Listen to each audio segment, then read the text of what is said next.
الذين أنعمت عليهم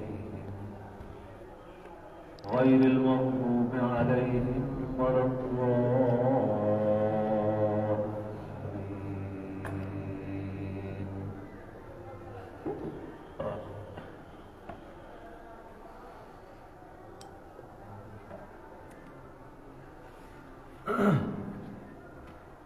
اللہ کی تعریف اور اپنی عاجزی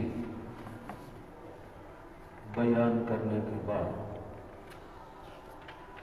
اصل مقصود کو ذکر کیا، اہدنا الصراط المستقیم۔ اللہ کیا مانگتا ہوں؟ صراط مستقیم مانگتا ہوں۔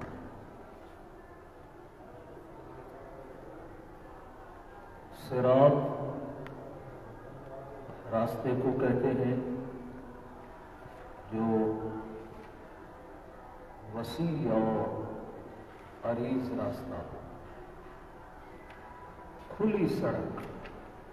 ویسے تو مطلق راستے پر سبیل یا طریق کا اطلاق بھی ہوتا ہے، طریق بھی راستے کو کہتے ہیں، سبیل بھی راستے کو کہتے ہیں۔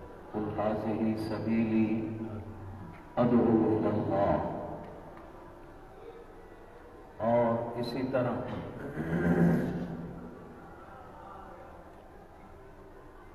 قرآن میں آیا وَلَا تَتَّبِعُوا السُّبُلَ فَتَفَرَّقَ بِكُمْ عَنْ سَبِيلِهِ۔ سبل سبیل کی جمع، سیدھی راہ پہ چلو، ٹیڑھے راستوں سے بچو۔ لیکن صراط ایسے راستے پر بولا جاتا ہے جو بہت ہی چوڑا ہو۔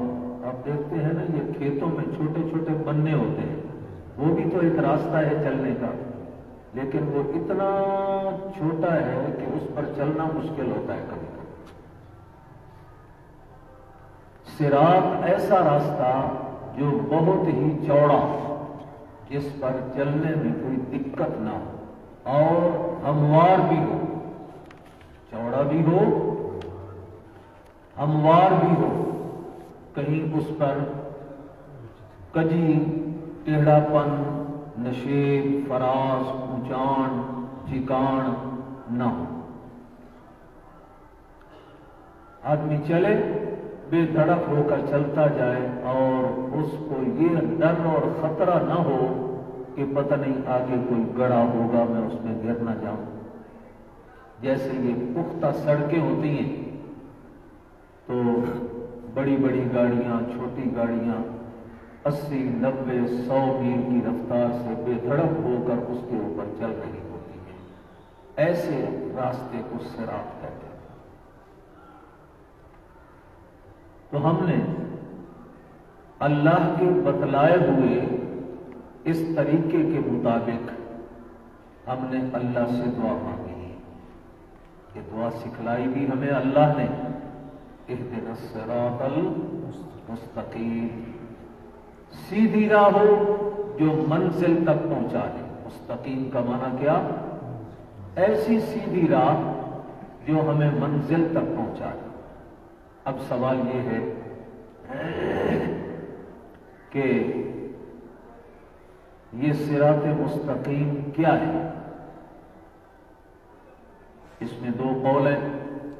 ایک قول تو یہ ہے کہ مراد اس سے مطلقاً دین اسلام، اس میں اللہ کی توحید، نبی کی رسالت، قیامت کا وقوع اور اس میں احکامات الہیہ، عبادات، معاملات، معاشرات، اخلاقیات، یہ ساری چیزیں، پورے کا پورا دین اسلام اور اس کی تعلیمات اس میں آ جائیں گی۔